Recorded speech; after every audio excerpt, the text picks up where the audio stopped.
आज हम बनाने जा रहे हैं चटपटा टेस्टी नमकीन। तो चलो बनाने की तैयारी करते हैं। चटपटा नमकीन बनाने के लिए यहाँ पर मैंने 2 कटोरी भर के मैदा लिया है और इसमें हम डालेंगे स्वाद अनुसार नमक और आधी चम्मच डालेंगे अजवाइन। अजवाइन को हम हाथों से मसल के डालेंगे। तो यहाँ पे अजवाइन भी डाल दिए। अब इसमें डालना है हमें मोयन। मोयन के लिए मैंने तेल लिया है, तो बड़ा सा चम्मच भर के तेल डाल दिया है। अब इसे मिक्स कर लेते हैं। तो अच्छे से इसे मिक्स करना है। तो मोयन हमने जो डाला है ना, इस तरह से हाथों से मसल मसल के मिक्स करेंगे ताकि सारे मैदे में मोयन अच्छे से लग जाए। तो यहाँ पे मैंने अच्छे से मिक्स कर लिया है। अब हम मुट्ठी बना के चेक करेंगे। तो यहाँ पे आप देख सकते हो मुट्ठी हमारी अच्छे से बन रही है। इस तरह का मोयन हमें लगाना है। अब थोड़ा थोड़ा पानी डाल के इसका डो रेडी करेंगे।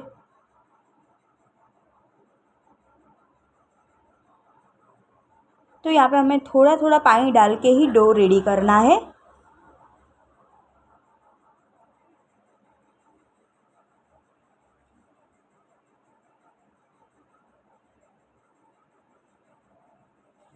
तो यहाँ पे मैंने डो लगा लिया है और इस तरह का मैंने टाइट डो लगाया है।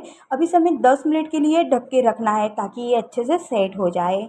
और डो हमारा रेस्ट कर रहा है, तब तक एक मसाला तैयार करेंगे। तो मैंने गैस पे कढ़ाई रखी है। कढ़ाई में डालेंगे 1 चम्मच भर के सौंफ और यहाँ पे 1 चम्मच मैंने सूखा धनिया लिया है और ये मैंने थोड़ा सा जीरा लिया है, आधी चम्मच से भी आधा। इसे धीमी आंच पे हमें सेक लेना है और गैस की आंच हमें बिल्कुल धीमी रखनी है। धीमी आंच पे ही सेकना है, मसाले हमारे जलने नहीं चाहिए। तो ये अच्छे से सेक गए हैं और इनमें से खुशबू भी बढ़िया आ रही है। तो इसे हम एक प्लेट में निकाल लेते हैं ठंडा होने के लिए। और गैस पे फिर से हम कढ़ाई रखेंगे। तो यहाँ पे मैंने फिर से कढ़ाई रख दी है। इसमें हम डालेंगे बेसन। तो यहाँ पे मैंने 2 बड़े चम्मच भर के बेसन लिया है। बेसन को भी हमें सेक लेना है धीमी आंच पे। और बेसन हमारा जो है ना बिल्कुल भी जलना नहीं चाहिए, नहीं तो इसका जो टेस्ट है ना बिल्कुल बदल जाएगा। तो हमें इसे थोड़ी देर ही सेकना है। यहाँ पे ये अच्छे से हो गया है। इसे भी प्लेट में निकाल लेते हैं ठंडा होने के लिए। और ये मैंने सारे मसाले जो सेके थे वो ले लिए। इसे हमें कूट लेना है। मिक्सी के जार में पीसना नहीं है, इस तरह से हमें दरदरा कूटना है।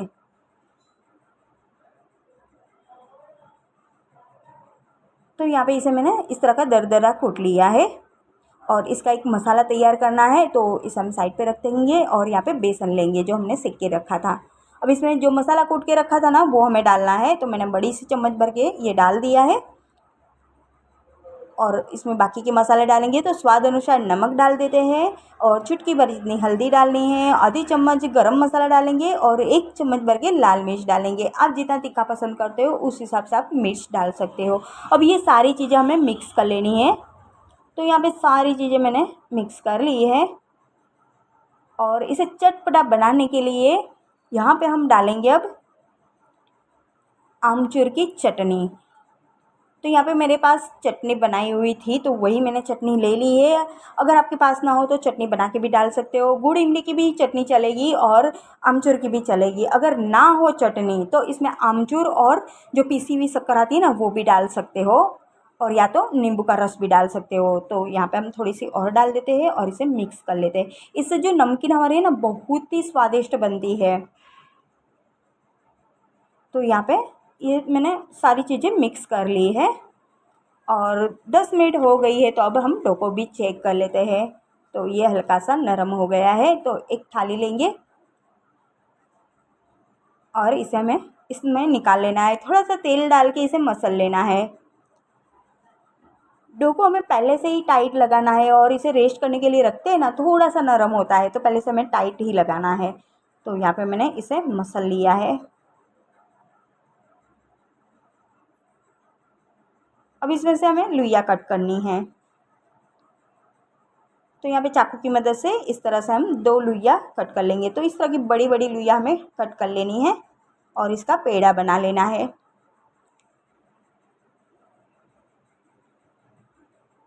तो यहाँ पे एक पेड़ा बना लिया है, इसी तरह हम दूसरा भी बना लेते हैं।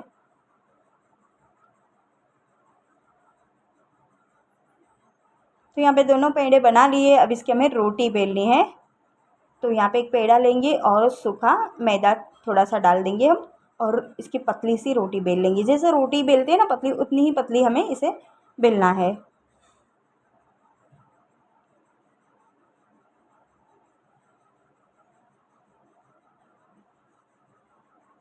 तो इसे हम पतला सा बेल लेते हैं। दोनों रोटियों को हमें पहले बेल लेना है।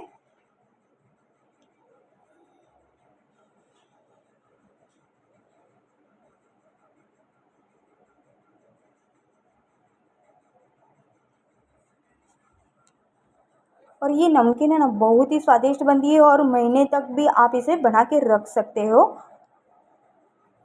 तो यहाँ पे मैंने इसे बेल लिया है। इस तरह का जैसे रोटी बेलते हैं ना, उतना ही पतला बेला है। और इसी तरह हम दूसरी भी बेल लेंगे। तो यहाँ पे दूसरी भी हम बेलेंगे।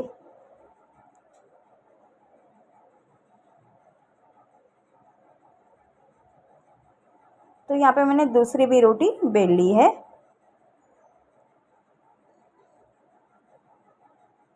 तो इसी तरह हम पहले 2 रोटी हमें बना लेनी है। और अगर आप ज़्यादा बना रहे हो तो पहले से ही रोटियां बना के रख दो। और इस तरह की मैंने पतली बनाई है, बाद में आप स्टफिंग लगाना। तो यहाँ पे अब हमने जो स्टफिंग बनाई थी ना, वो हमें लगानी है। तो सारी रोटी पे हमें इस तरह से लगा लेनी है।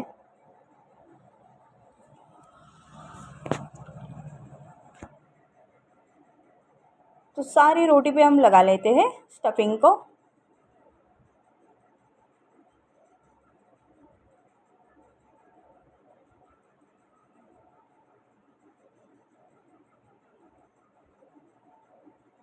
तो यहाँ पे मैंने सारी जो स्टफिंग है ना, सारी रोटी पे इस तरह से लगा ली है।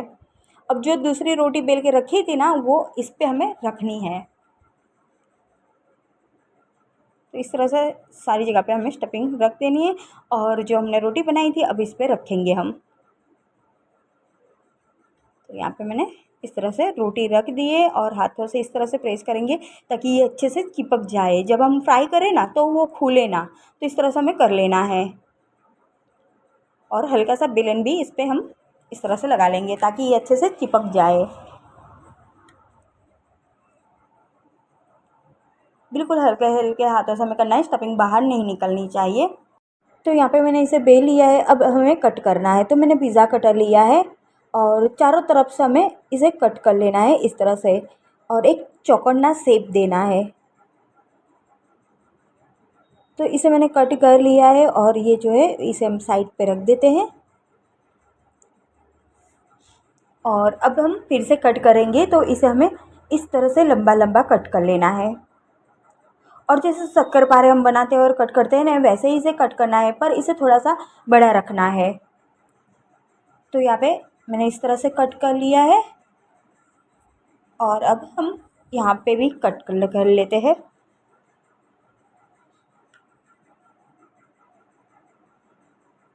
तो इस तरह के मैंने पीसेस बना लिए हैं। अब हमें एक लेना है ये एक पीस और हमें इस तरह से मोड़ लेना है। और दूसरी तरफ इधर भी मोड़ लेते हैं और अच्छे से चिपका देना है। और आप देख सकते हो एक बहुत ही बढ़िया सा शेप आ गया है। तो इसी तरह हमें सारे बना लेने हैं और इसे हम प्लेट में रख देते हैं। तो इसी तरह सारे पहले हम बना लेते हैं।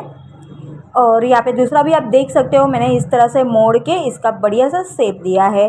तो और अच्छे से चिपकाना है, ये खुलना नहीं चाहिए। तो सारे बना लेते हैं। तो यहाँ पे मैंने सारे बना लिए। अब इसे हमें फ्राई करना है। तो फ्राई करने के लिए मैंने तेल रख दिया था गरम करने के लिए। तेल हमारा हल्का सा गरम हो गया है तो हम एक एक पीस इसमें रखते जाएंगे। और गैस की आंच हमें धीमी रखनी है, धीमी आंच पे इसे फ्राई करना है। और आप देख सकते हैं तेल भी बहुत ही गर्म नहीं हुआ है, बस हल्का सा गर्म होना चाहिए। तो यहाँ पे जितने भी कढ़ाई में आएंगे उतने हम रखेंगे और धीमी आंच पे इसे फ्राई करना है। यहाँ पे थोड़ी देर हो गई है तो इसे हम पलट लेते हैं। तो इस तरह से चलाते हुए अच्छे से क्रिस्पी हो जाए तब तक हमें इसे फ्राई करना है। और गैस की आंच हमें धीमी रखनी है, ना तो मीडियम ना ही फास्ट रखनी है। तो मीडियम आंच पे बिल्कुल भी फ्राई नहीं करना है। मीडियम आंच पे भी फ्राई करोगे ना तो ये जल जाएंगे, अंदर तक अच्छे से फ्राई नहीं होंगे और ऊपर से जल जाएंगे। तो धीमी आंच पे चलाते हुए फ्राई करना है।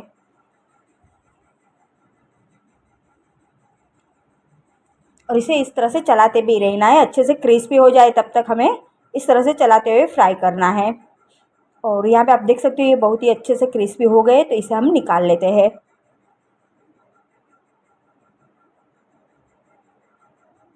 तो यहाँ पे ये सारे हम निकाल लेंगे और इसी तरह हम दूसरे भी फ्राई कर लेंगे। तो यहाँ पे हम दूसरे भी रख देते हैं और इसे भी धीमी आंच पे ही फ्राई करेंगे, अच्छे से क्रिस्पी हो जाए, अंदर तक अच्छे से फ्राई हो जाए तब तक हमें पलटते हुए इसे हमें फ्राई करना है। और यहाँ पे थोड़ी देर हो गई है तो इसे भी हम पलट लेते हैं और अच्छे से क्रिस्पी हो जाए तब तक इसे मैं इस तरह से चलाते हुए फ्राई करना है। और यहाँ पे आप देख सकते हो ये भी अच्छे से फ्राई हो गए हैं, तो इसे हम निकाल लेते हैं। तो यहाँ पे हम सारे निकाल लेंगे।